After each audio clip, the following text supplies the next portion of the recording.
أعوذ بالله من الشيطان الرجيم بسم الله الرحمن الرحيم الحمد لله والصلاة والسلام على أشرف الأنبياء والمرسلين سيدنا ونبينا محمد أرسله الله بالحق بشيرا ونذيرا وبين يدي الساعة من يطع الله ورسوله فقد رشد ومن يعص الله ورسوله فلا يلوم إلا نفسه ولا يضر الله شيئا اللهم إننا نسألك علما نافعا وتوفيقا إلى عمل به ونعوذ بك اللهم من العلم لا ينفع وانفعنا بما علمتنا وذكرنا ما نسينا وتب علينا ولوالدينا ولسائر المسلمين في كل مكان اللهم بارك لنا في اجتماعنا هذه الليلة المباركة وأسألك يا أرحم الراحمين أن تغفر لنا وزدنا علما واجعلنا من هؤلاء المتحبين في جلالك وأسألك الجنة كما الأبرار يا أرحم الراحمين أما بعد السلام عليكم ورحمة الله وبركاته. Muli mga kapatid sa Islam, alhamdulillah tayo ay nagpapasalamat sa Allah subhanahu wa ta'ala na binigyan niya tayo ng tawfiq.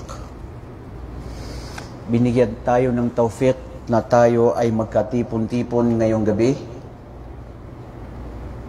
para lamang sa Kanya dahil sa ating pananaliksik ng kaalaman. Alam natin ito yung daan patungo sa paraiso. Ito ang pagkain ng ating mga puso. At ito yung lugar na pinakamalugod sa Allah subhanahu wa ta'ala dito sa mundong ito, sa mundong ibabaw, ang pagtitipon ng kaalaman na ang bawat isa ay iba't ibang lugar, tribo na pinanggalingan, walakinnahum yajtami'una limardatillah. فأسأل الله سبحانه وتعالى أن يبارك لنا هذه الليلة. اللهم آمين.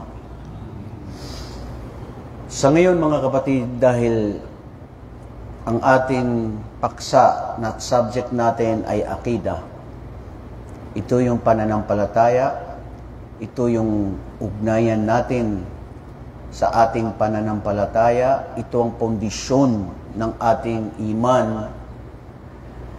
Hayaan niyo ako sa gabing ito na nararapat siguro nating talakayin ang pangkasalukuyan na nangyayari ngayon.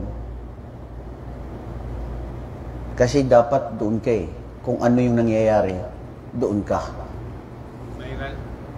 Kung ano yung viral, aywan ko, hindi ko alam kung ano yung viral or whatever. Pero ang punto doon, para mabigyan natin ng ano ba ang pananaw dito ng Islam.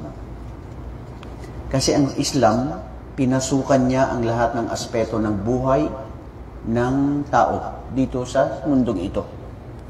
So ano nga ba ang viral? Dahil ikaw ang nagsabi, Erfe, kagagaling mo lang sa Pilipinas. Talagang malakas yung connection niya sa internet, Kagagaling lang sa internet sa Pilipinas, dumating dito. So, ano yung viral?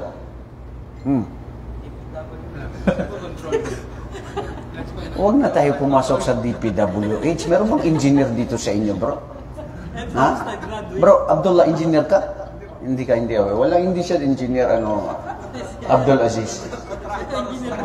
Engineer? Oo nga pala. Nakalimutan ko, kaya pala ito.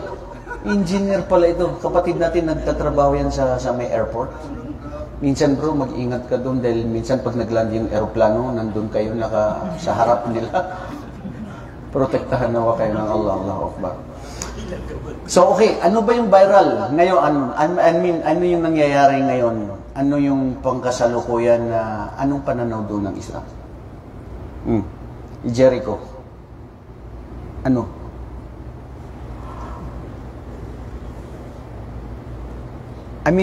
I want to correct myself. Hindi ko dahil ito ay nakikiuso tayo sa viral o nakikisaw-saw tayo sa viral, o sa ano yung pangkasalukuyan. Pero nararapat lang bilang isang Muslim, magkaroon siya ng sapat na kaalaman at paninindigan sa pangkasalukuyan na nangyayari. Bakit yung mga nakaraan ang siyang kakaladkaran natin o siyang pag-uusapan natin na hindi siya magbibigay ng benepisyo sa atin ngayon? Kung ano yung magbibigay ng benepisyo, magpapadagdag sa ating kaalaman, yun ang ating dapat talakayin.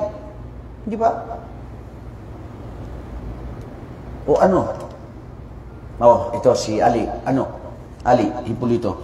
Isa sa mga Muslim na mga vlogger. Isa. Yung mic ba? Okay. Isa daw sa... Yung mic bro, kunin mo para very lively tayo ngayong gabi. Ayan. Sige bro. Si Ali Hipolito. Anong sabi niya? Anong sagot niya? Pakinggan natin. Ibrahim. Yung ano po, Ustad, mga Muslim vlogger na uso na po kasi ngayon sa Pilipinas. Ginagamit na nila yung pagiging Muslim nila sa pag-vlog nila. Na wish-kissing nila ng tama sa katuwaan ng Islam.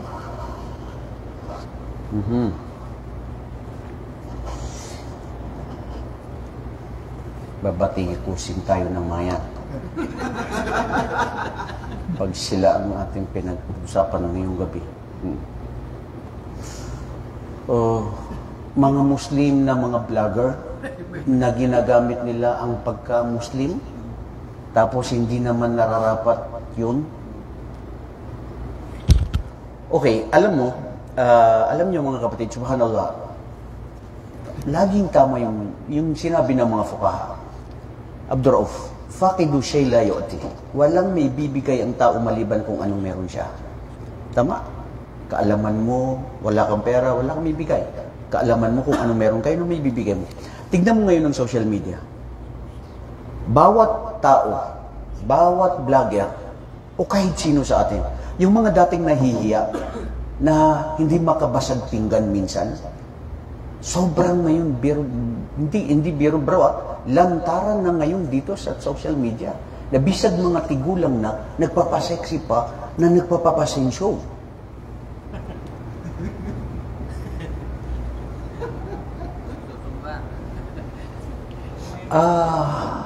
Sorry sister, pero ganun lang tayo. Dapat natin punahin yung, tama yung sinabi ng kapatid natin. Tawag doon sa inyo yung nagmumurang kamatis. Nagmumurang, bro, ang sakit naman yun. Hindi, parang kumbaga late bloomers, pwede tawagin nun. Ano? Ang masaklap dito, kapatid na Ali, tama, mga Muslim pa naman din. Itong social media, yung mga kufar, ano yung gawin nila doon? Wala silang pakialam kasi kung saan sila masaya. Kung ano yung passion na gusto nila, yun. Pero tayo, bilang isang Muslim, dapat alamin natin sarili natin na ang bawat binibitiwan ng salita, galaw natin sa araw ng paghukom, ito ay uhusgahan tayo ng Allah subhanahu wa ta'ala. Ma yalfidu min qawlin illa ladayhi raqibun atid. Sabi ng Allah, walang anuman binitiwan ng salita ng bawat isa, kilos ng bawat isa, maliban na ito ay magsasaksi sa kanya laban sa araw sa paghukom. So ang sinasabi ko ngayon sa social media, kasama ninyo ako, hindi ko in-exempt ang sarili ko. Kasama ninyo ako, we are on the same boat, wika nga. Ganun, kung saan masaya yung tao, yun ang binablog niya. Pinapasaya niya yung mga tao. Diba? Kung saan siya magaling mag-interview, kung saan siya pwede magpatawa, kung saan siya pwede mag-scam, kung ano yung ganun. Ganun din yung mga ustad. Alhamdulillah, yung mga ustad, mga masyayikh natin, ang ginagawa nila, kung ano yung alam nila, yun ang ibinabahagi nila.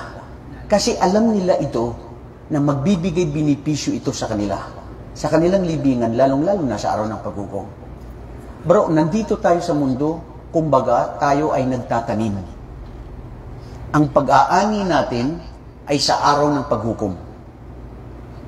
Lahat ng pinundar mo, lahat ng itinanim mo dito, ipapakita sa iyo yan ng Allah subhanahu wa ta'ala sa araw ng paghukom. Mabuti o masama. So sige, gawin niyo ang gusto niyo. Malaya tayo eh.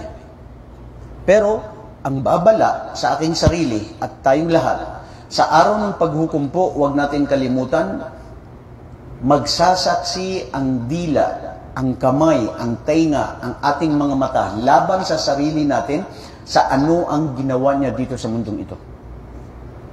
And I am reminding myself, not only you, because I don't want to share something and telling you about this and I am forgetting myself.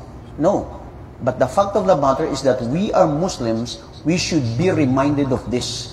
Because all of us, we are all liable of what we have done on this earth. So, malaya kayo na gawin nyo, pero sana yung mga magagandang boses, yung magagaling kumanta, bakit hindi kayo mag-aral at magbasa ng Quran, gamitin nyo sa Quran? Kung ako lang ang may boses na ganun, bro, ang gaganda ng boses nila, Allahu Akbar. Ang Quran, alam natin yan, magsasaksi yan sa araw ng paghukom. Okay, so umalis tayo dun sa mga vloggers kasi nandyan na yan. Meron pang kumakalat ngayon eh. Bukod pa dun sa mga vloggers na yan.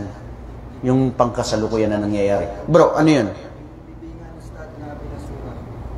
Libingan. Bro, saan yung mic? Ibigay mo sa kanya. Hindi nalinig ng mga nanonood.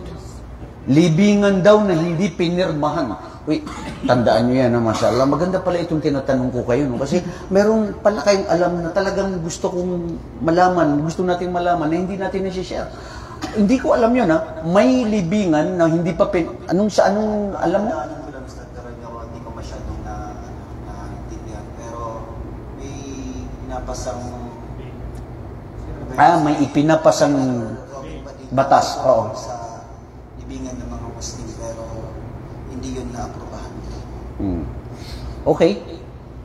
Kasama din yan sa concern natin bilang mga Muslim, dapat lang tayo magkaroon ng, kung may mga Chinese cemetery sa La Loma, sa Metro Manila, na ang mga Chino ay mga dayo lang doon sa Pilipinas, na kung tutuusin ay sila lang ay mga dayo. Hindi sila original ng tao doon. So bakit tayo pa ng mga Muslim mismo, na ang original ng Pilipinas ay mga Muslim, bakit hindi tayo yung dapat magkaroon ng tamang proseso na may libingan ng mga Muslim, di ba? Although meron sa Manila, pero hindi siya gaano kalaki. Jazakallahu khair, gantimpala ng Allah ang ating kapatid na si Senador Padilla dahil sa concern niya patungkol dyan. Okay, isa rin yan sa ano.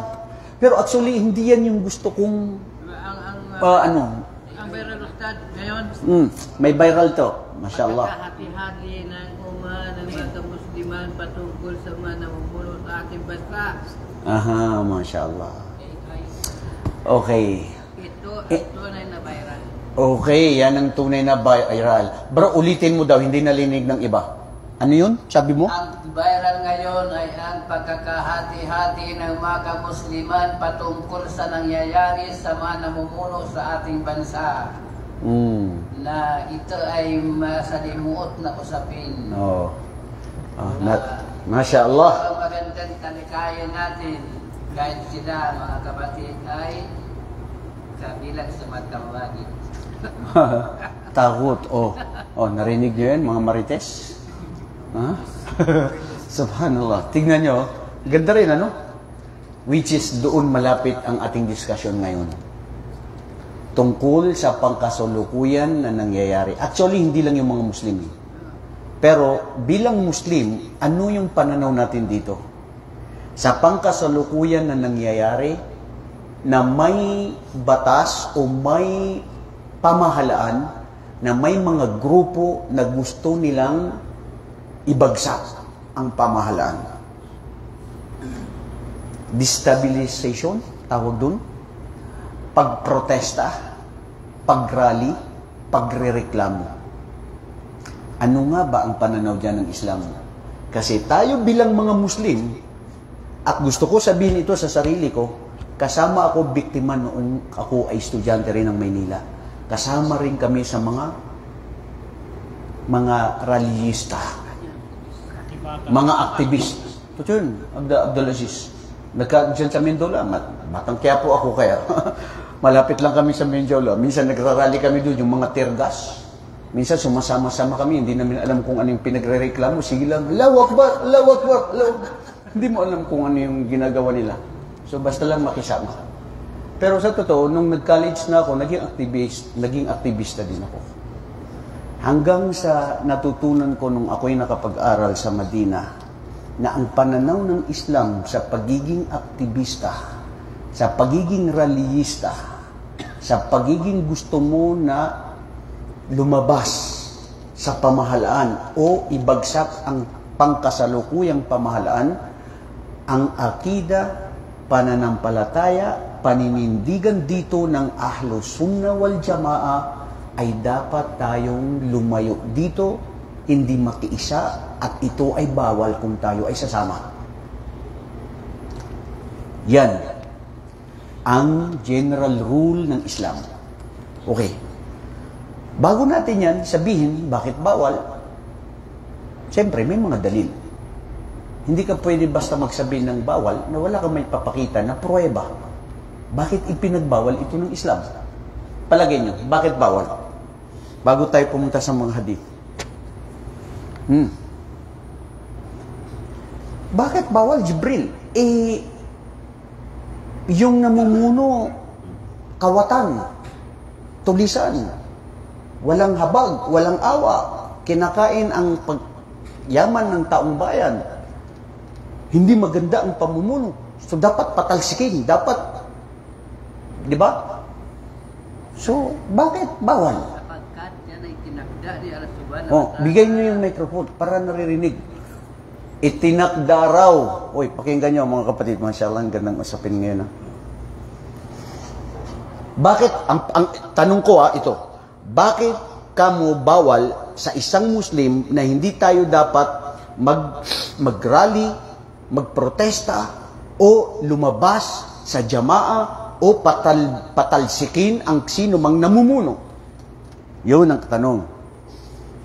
Sapagkat Ustad, bilang mga Muslim na tayo ay naniniwala sa anim na paniniwala ng Islam, at kabilang dito ang paniniwala sa tadhana na itinakda ni Allah Subhanahu wa Ta'ala sa atin, okay, na tayo ay binigyan ng isang malupit na pinuno, anong klase mang pinuno, siya ay dapat natin pagtisan sapagkat ito ay tinakda ni Allah Subhanahu wa Ta'ala sa atin bilang paniniwala sa mga bagay na tinakda ni Allah Subhanahu wa Ta'ala. Okay. Kasi sinabi ni Allah Subhanahu wa Ta'ala, Ya ayyuhalladhina amanu sabiru wasabiru warabitu ittaqullaha la'allakum tuflihun. Masya Allah, Masya Allah. Bro, gusto daw. Bro, itagalog mo daw yun, yung isbiru, wasabiru, warabitu, wattaqullaha la'allakum tuflihun. O kayong mga mananampalataya, magtiis kayo. Pagtiisan nyo at manatili kayo sa pananampalataya kay Allah Subhanahu wa Ta'ala. At katakutan nyo si Allah Subhanahu wa Ta'ala upang sakaling kayo ay magtagumpay. Masya Allah. Epekto ng pag-aaral. Masya Allah. Takbir! Ibig sabihin, ang punto ng kapatid natin, Abdul Aziz, kung sino yung namumuno, magtiis tayo. Kung sino yung namumuno, magsabar ka. Kung kawatan, magsabar pa rin. Kung zalim, hindi makatotohanan, bias, magsabar ka pa rin. Pero huwag kampihan siya. Huwag kang kampi. Pinupromote mo siya. Huwag kang kumampi. Huwag mong subukan. Masisira ang buhay mo. So, ang punto ko sir, ay manahimik tayo pag-obserba at hindi natin dapat kampihan. Kasi ito yung nakikita natin sa social media. Walang ibang nagbabangayan kundi mga kapatid na Muslims dito. Kinakampihan niya ito, kinakampihan niya yun. Oh. So, minsan nahalo sa da'wa. Tayo pro sa da'wa, may mga kapatid tayo pro sa da'wa. Ngunit, naisisingit itong mga bagay nito, ang sumasagot din ay mga kapatid. So, ang bawat isa hindi makatiis sa kanilang bukso ng damdamin. So, bukso ng damdamin. Kaya sila nagrarally.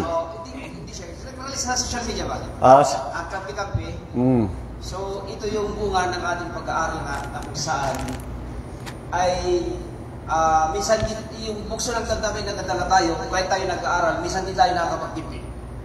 May mga kapatid na nagmamatsyag lang din, na ina-apply kung ano pinapagkaroon sa Islam na kung saan hindi na tayo dapat makisaw-saw, umpisan natin magbago ang ating sarili, umpisan natin isinop kung ano ang dapat natin isinop sa ating sarili para sa sunod na generasyon.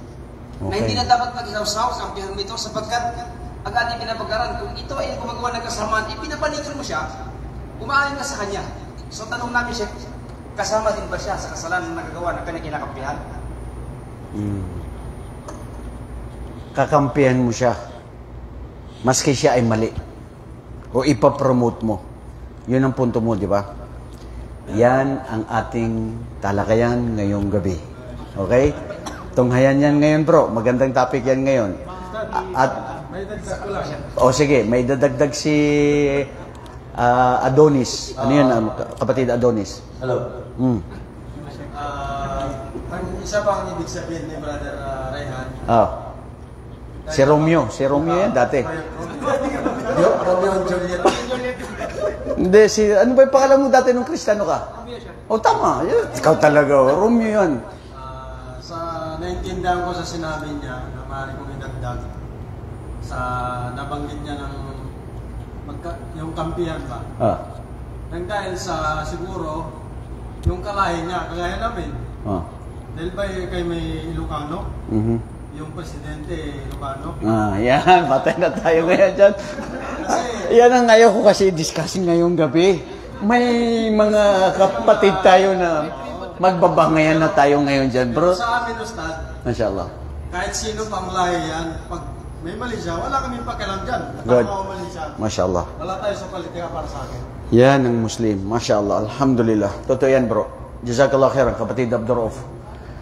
Mga kapatid, ngayon, sa totoo lang, itong ating discussion ngayong gabi, ako mismo, aywan ko kung kayo may papanigan kayo. Ako, wala akong pinapanigan. Hindi ako maka Marcos, hindi ako maka Duterte. Saan ako? Doon ako sa alam ko na sino yung tama, makatuwiran, at makatotohanan, at serbisyong totoo lamang, na walang halo.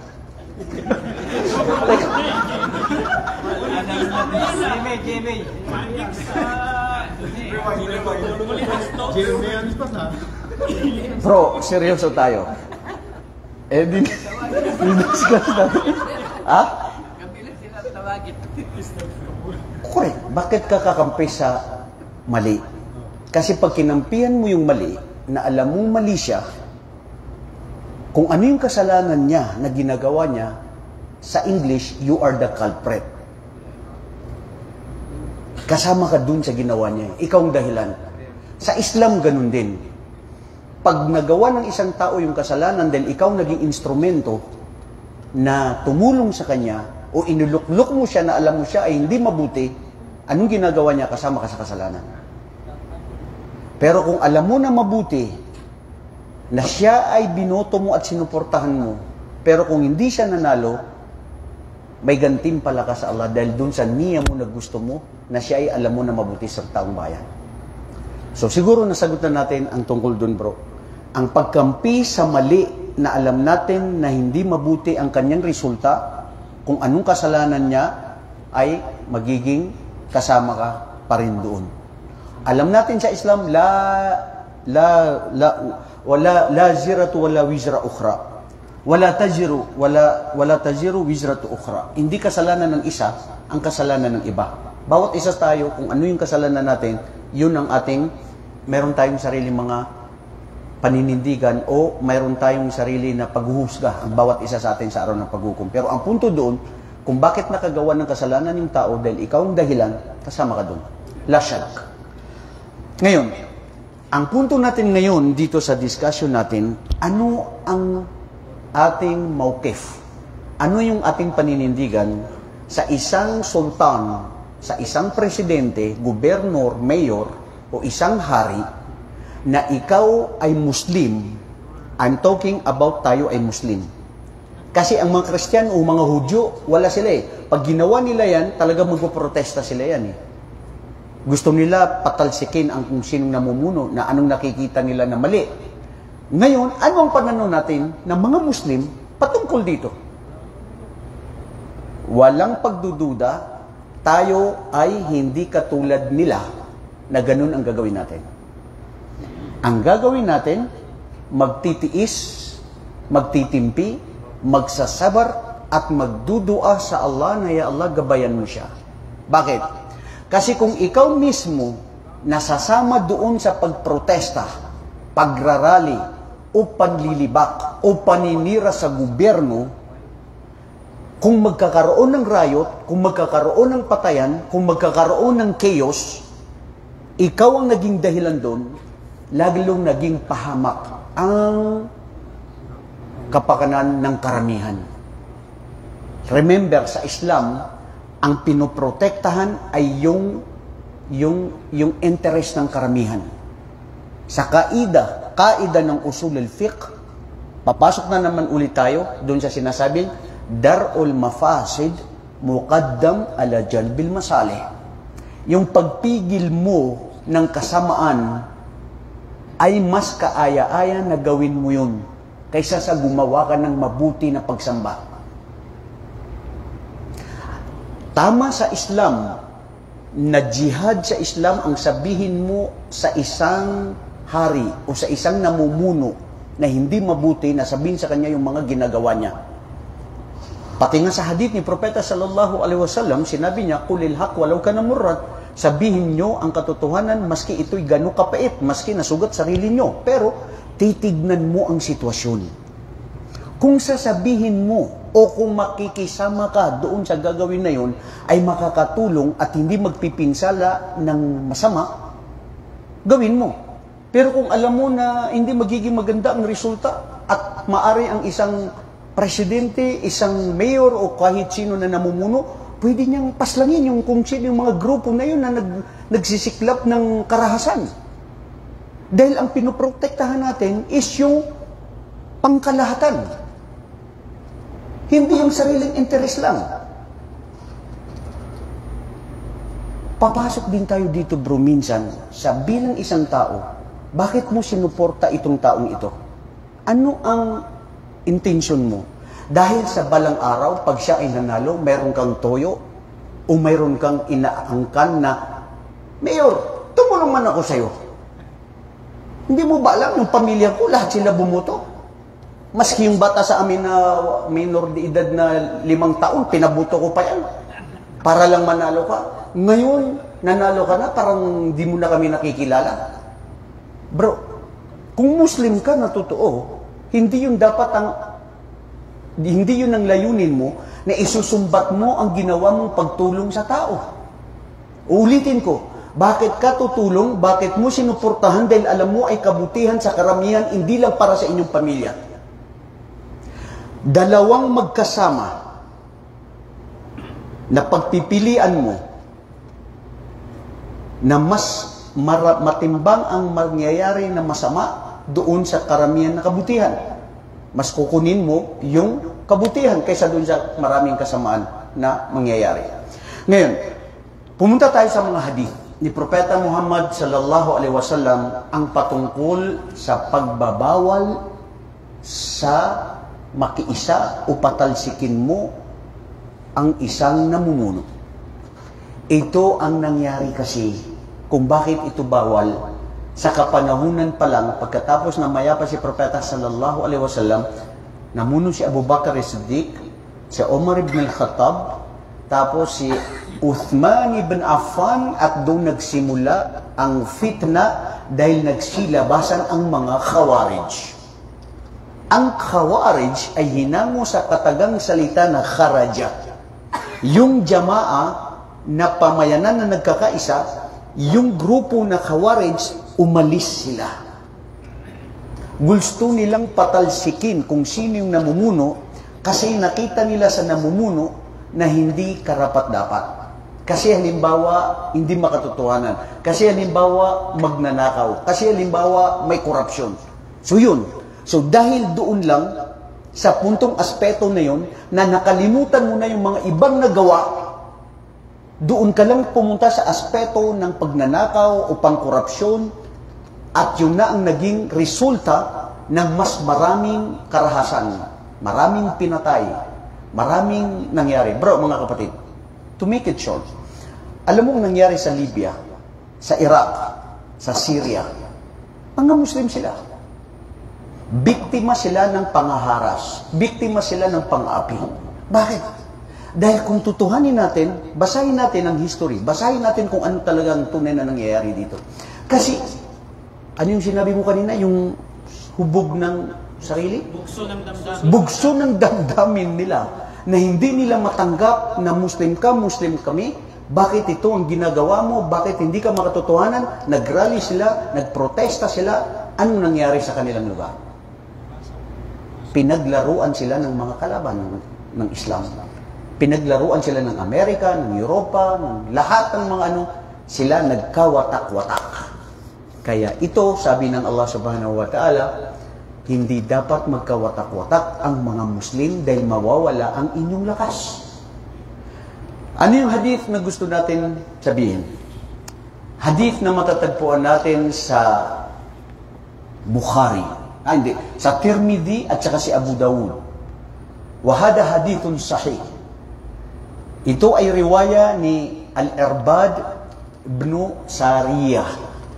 Al-Irbad ibn Sariyah, siya ay nagkwento na minsan after ng Fajr dumating sa amin si Propeta sallallahu alaihi wasallam na naiiba sa oras na naramdaman namin ang pagdating niya. Dahil si Propeta parang alalaumbaga na mayroon siyang gustong ipabatid, sabihin na magpapaalam na o parang hindi kami mapakali, nandoon yung pagkatakot namin, pangamba namin, lungkot namin, at parang magpapaalam si Propeta, hindi kami nakapagpigil, sabi namin, o sugo ng Allah. Ano ba ang gusto nyo? Parang magbibigay siya ng mga huling mga kanyang mga hatubilin, gano'n? Habilin sa kanyang mga uma. Anong sabi ni Propeta sallallahu alaihi wasallam? Sabi niya, alaykum bitaqwallah was-sam'u wa ta'ah. Katakutan ninyo ang Allah subhanahu wa ta'ala at makinig kayo at sumunod kayo. Wa in ta'ammara alaykum habashiyun aw abdun. At kung mayroong mamumuno sa inyo na napili na kader ng Allah na maski hindi nyo gusto pero siya ang nanalo, magsabar kayo, magtimpi kayo at sumunod kayo sa kanya. Sabi ika ni Propeta sallallahu alaihi wasallam, maski hindi mo siya gusto na siya ang namuno, maski siya ay hindi makatotohanan sa kanyang pamumuno, maski siya ay kawatan, sumunod ka pa rin. Maski siya ay kurap, sumunod ka pa rin. Kasi ang pagsunod sa amir ay wajib. Anong sinabi ng Allah subhanahu wa ta'ala sa Surah An-Nisa?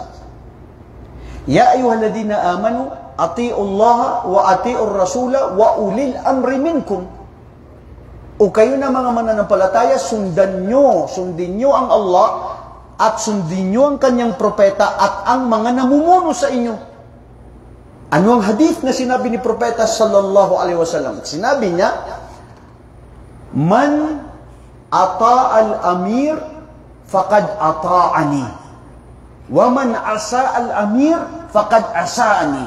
Ang sinumang sumunod sa namumuno ay katotohanan na sundan niya ako.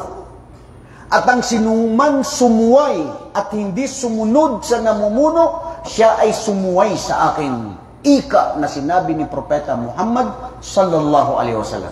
So maliwanag yun mga kapatid. Ngayon, anong sinabi dito ni Propeta sallallahu alaihi wasallam? Katakutan ninyo ang Allah subhanahu wa ta'ala at makinig kayo at sumunod kayo. At kung may mamumuno sa inyo na isang alipin, sa isang riwaya sa hadith na matatagpuan sa Bukhari, na sinabi ni Abu Hurairah radhiyallahu anong sinabi niya? Sabi dito ni Propeta sallallahu alaihi wasallam, isma'u wa ati'u wa in istu'mila alaykum 'abdun habashiyyu ka'annahu aw ka'anna ra'sahu zabiba. Subhanallah.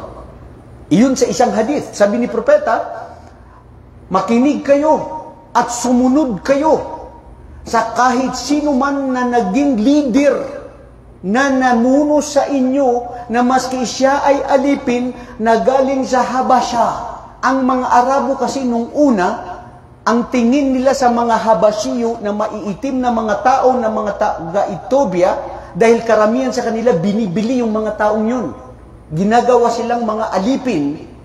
Pero sabi dito ni propeta, pag maski siya ay naging namuno sa inyo na hindi nyo matanggap sa inyong sarili dahil kayo mga pride, may mga pride kayo o dahil mataas ang tingin nyo sa sarili nyo, sumunod kayo sa kanya. Maski siya, subhanallah, parang in-explain kanina dito, maski yung siya ang kanyang kulay ay napakaitim o ang kanyang buhok ay kulot na kulot at hindi nyo siya matanggap, sumunod kayo sa kanya. Ika sabi ni propeta sallallahu alaihi wasallam.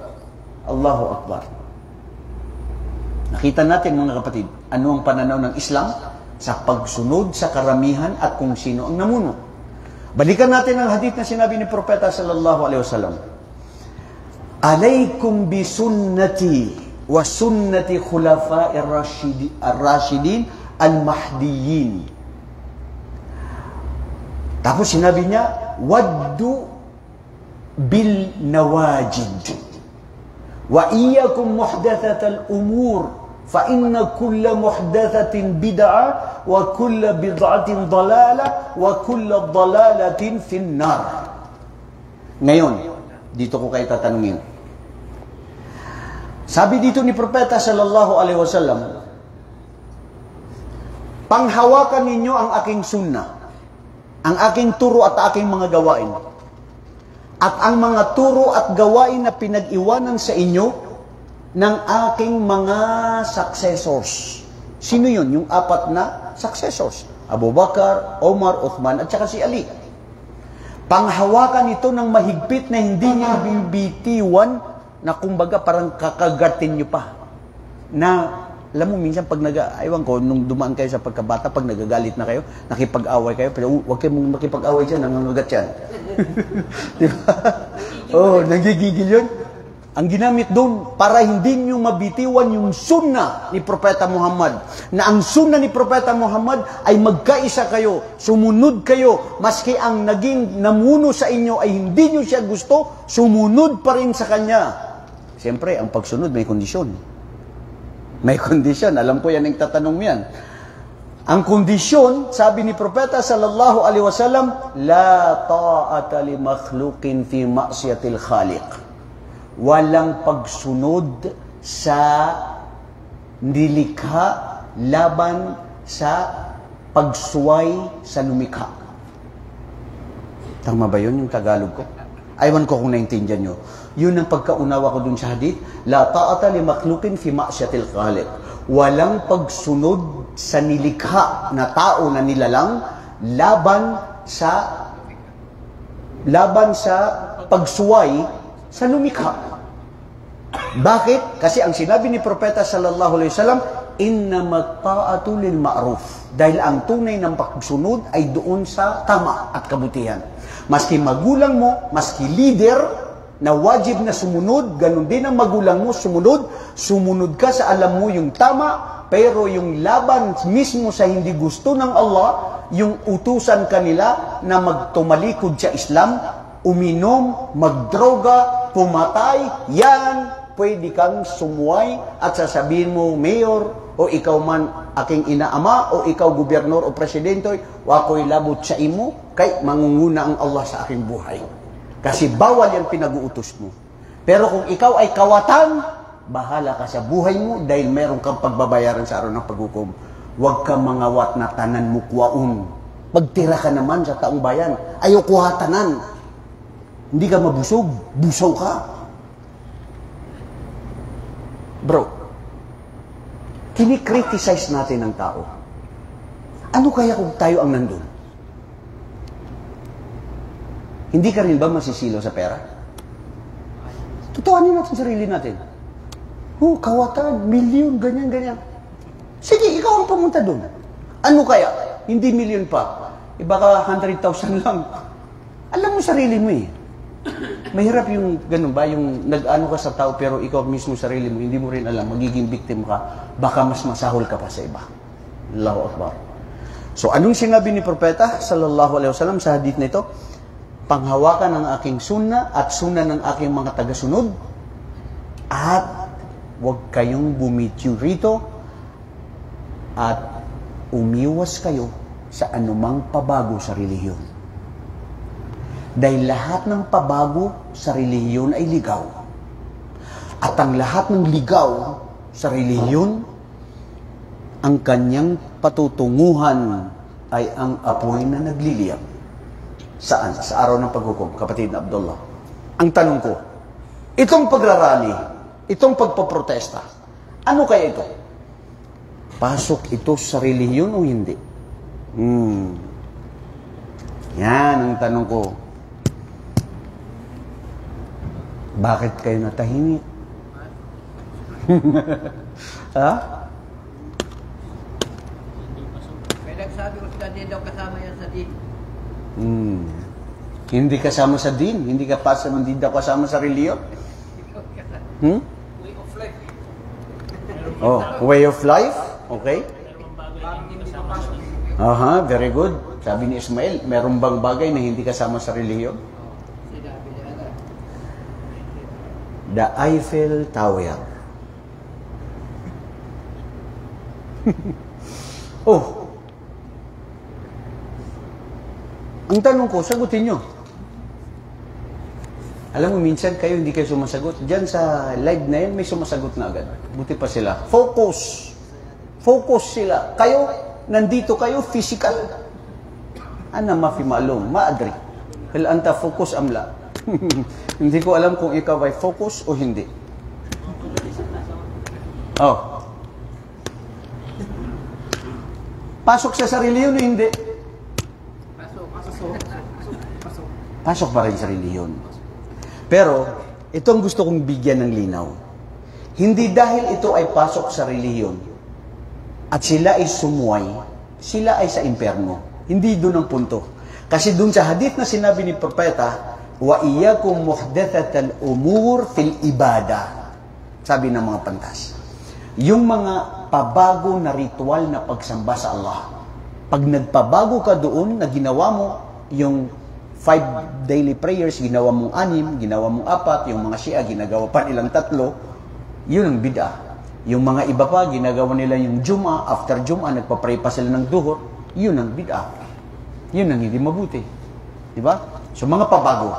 Pero yan, papasok pa rin siya sa relihiyon na hindi siya ang kating tumbas niya ay parang pagsamba. Kasi nga, ang iniiwasan natin dun bro, yung magkaroon ka ng mas malaki ang mangyayari na fitna. Wal fitnatu asyaddu minal qatl. Ang fitna dito sa aya na sinabi ng Allah, wal fitnatu asyaddu minal qatl, ang pagtatambal sa Allah ay mas masidhi kaysa sa yun sa pagpapatay-patayan. So ngayon, ang punto doon mga kapatid, dito sa hadith na ating nabanggit, anong aral? Alaykum bisunnati. Yes! Ayman Pogi. Oh, bigay yung mic kay Ayman Pogi. Oh, yan, nandyan. Ano yun? Huwag pasukan yung bagay na hindi mo dapat pasukan. At intindihin mabuti, isipin ng 10 beses kung maaari. Masya Allah. Kung ito'y makakabuti o hindi. Correct. Masya Allah. Alam mo minsan kung bakit nagkakaroon ng away ang mga tao? Dahil pinapasukan mo yung bagay na hindi ka dapat doon. Kung ikaw ay electrician at ako ay panadero, pasukan ko yung posisyon na ginagawa mo, makukurente ako. At ikaw din gawin mo yung gawain ko na bilang panadero, masusunog yung mga pandisan. Hindi mo alam eh. So kaya ang sinabi ni Propeta sallallahu alaihi wasallam, min husnil islami al-mar'u tarkuhu ma la ya'ni. Ang isa sa pinakamabuting gawain o asal sa Islam ay ang iwasan ng isang tao ang mga bagay na wala siyang benepisyo, na wala siyang pakinabang at hindi siya epal.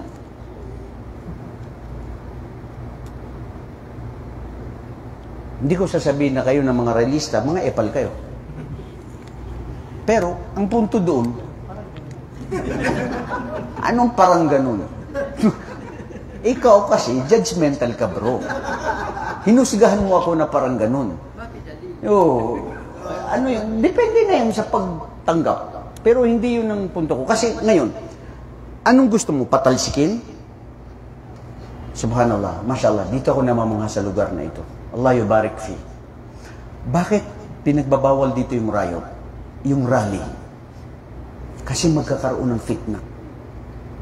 So dahil magkakaroon ng fitna, ang magiging resulta niya ay mas masahol pa, kaya pwedeng ipakulong, pwede pa nilang patayin yung mga tao na sila yung mga dahilan.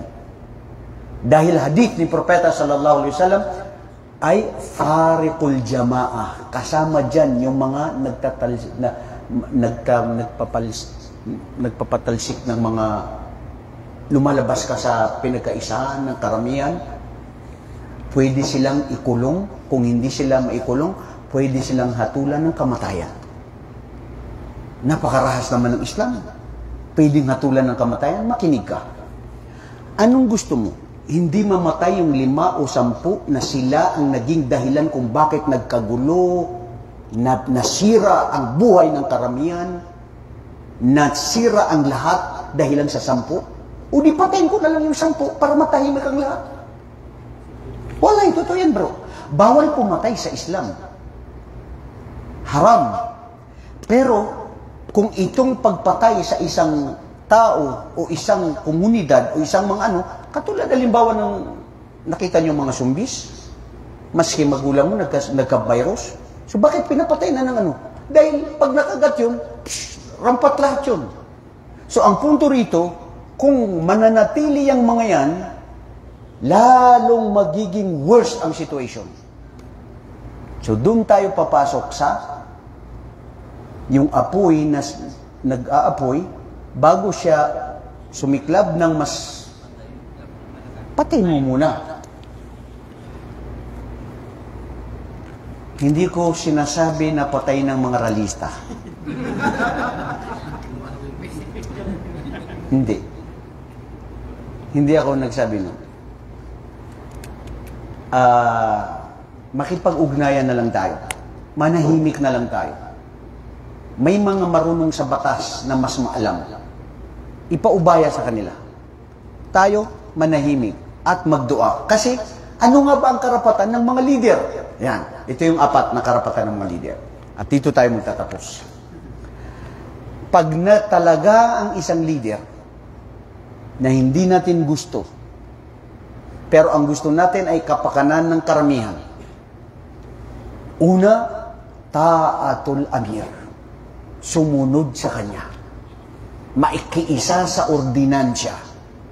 Sa Marawi, ngayon, ang ginagawa, yung mayor ngayon doon, may mga eskinita na nililinis nila at ayaw nila talaga magkaroon ng, yung maraming, pati yung lupa ng highway ng gobyerno, kinukuha pa ng mga tao. So, ang ginagawa ngayon ng mayor, pinapasira talaga, dinidemolish yung mga yun. Tapos yung iba, anong nangyari sa'yo? Magkakamag-anak tayo. Nanalo ka dahil kami. Naging rido na. Astagfirullah, nag-away-away na. So hindi yun ang dapat. Tumulong ka pala dahil meron kang iniisip. Bro, ito ang punto. Tumulong tayo, hindi yung para sa interes natin. Tumulong tayo para sa kapakanan ng karamihan, sa mga kinabukasan ng karamihan, at hindi lang yung tayo mismo ang makikinabang. So pagsunod sa amir ay wajib sa Quran at saka sa hadith at saka sa ijma ng mga ulama. Pangalawa, yung respeto sa amir. Pagbibigay respeto sa kanya, kung anong gusto niya, kung anong sinasabi niya, kung nagsasalita siya, huwag mo siyang babarahin sa oras na siya ay nagsasalita, o huwag mo siyang ipapahiya. Ano ang masasabi nyo ngayon sa mga leader natin, sa mga senador natin, sa mga kongresista natin, sa mga mayor natin, na bawat isa, idagdag mo pa, mga vlogger, na grabe ang mga commentators nila sa mga ito. Sino ka para ikaw ay magbigay ng komento o magbigay ng mga paratang na mali na pahiyain mo ang isang leader? Samantala, ang pinag-uusapan natin, Islamically point of view, ang sinabi ni Propeta sallallahu alaihi wasallam ay yung man satara musliman satarahullahu fi dunya wal akhirah.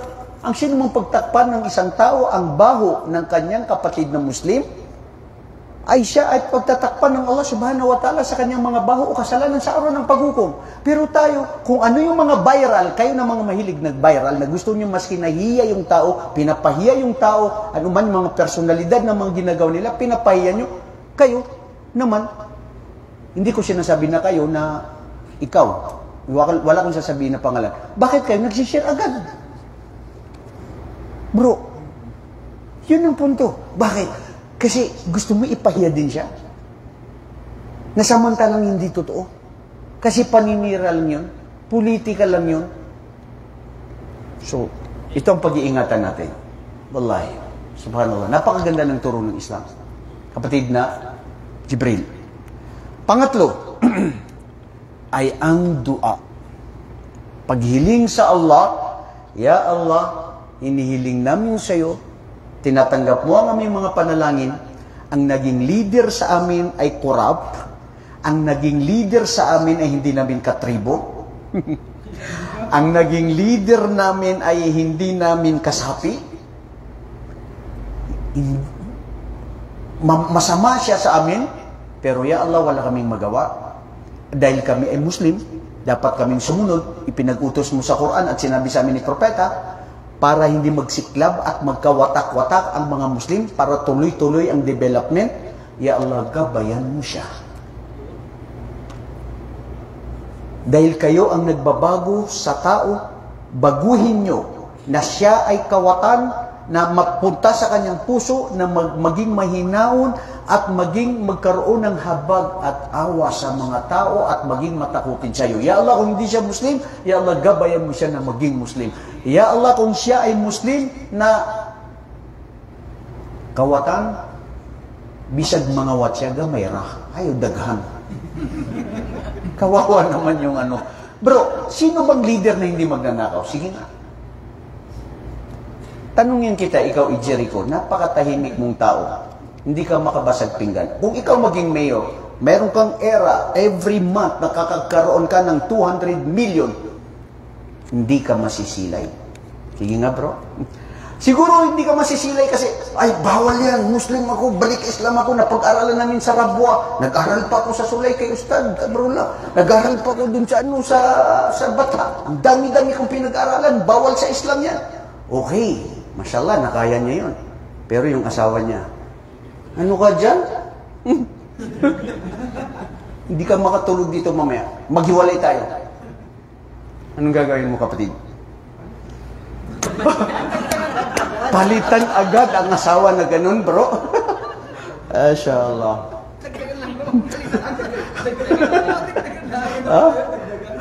Kaya, magdagdag. O, pwede. Dagdagan mo na lang. Ha? Sabi mo, Jericho, huwag ka ganyan. Mahal kita, may mga anak tayo. Pero itong Islam, itong turo sa akin. So minsan bro, hindi natin ma-blame na may mga korupsyon na nangyayari. Kasi, tignan nyo ang pera. Anong sinabi ni Propeta sallallahu alaihi wasallam? Inna li kulli nabiyyin fitna wa fitnatu ummati al-mal. Sa lahat ng mga henerasyon, ang mga propeta, mayroon silang mga pagsubok. Ang pagsubok sa aking umma ay ang pera. Makikilala mo ngayon ang tao dahil sa pera. Correct. So mga kapatid, sana napulutan natin ng aral ang anumang ating naibahagi ngayong gabi. Nandyan na, wala tayong magawa. Let's move on. Mag-move on ka na lang, kapatid na Abdul Aziz Victor. Oo. Tuloy-tuloy lang yung pagtimpla mo ng kape. May dumating o wala, tuloy-tuloy yan para sa Allah. Oh bro, wallahi, mashallah. Alhamdulillah, napakaganda ng Islam.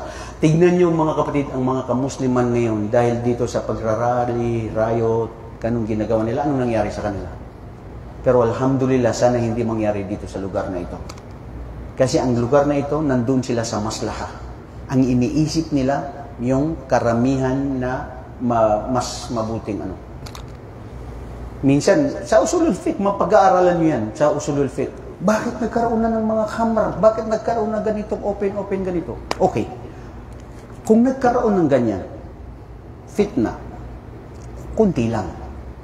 Pero kung hindi nagkaroon ng ganon, ano kayang mangyayari? Mas masahol, baka bumbahin ito. Baka gawin ito sa ibang mga katulad na lugar. Sasabihin niyo, kayo mga takot, mga matakutin kayo sa Allah. Kayo mga duwag kayo, natatakot kayo. Bakit? Gusto mong magpakabayani? Bro, ubusin mo yung lahat. Tapos sasabihin mo, kung sa amin yan, dun sa Marawi, wallahi, hindi yan mangyayari. Mamatay kami lahat. Para lang ipaglaban namin ang gusto namin. Wala yun. Sa Islam, mahinahon. Titignan mo kung ano yung maslaha, ano yung karamihan na mas mabuti na pakikinabangan ng karamihan kaysa doon sa kukunti lamang. Napakaganda ng turo ng Islam, mga kapatid, at sa lahat ng mga ating mga kababayan, at sana kung sino man ang tinamaan, bato-bato sa langit, tamaan, itanong nyo kay Ismail Okmer. Hindi ako ang nagsasabi doon. Di ba bro? At huwag tayong masyadong defensive. Wala tayong sinasabi maliban kung ano yung pananaw ng Islam.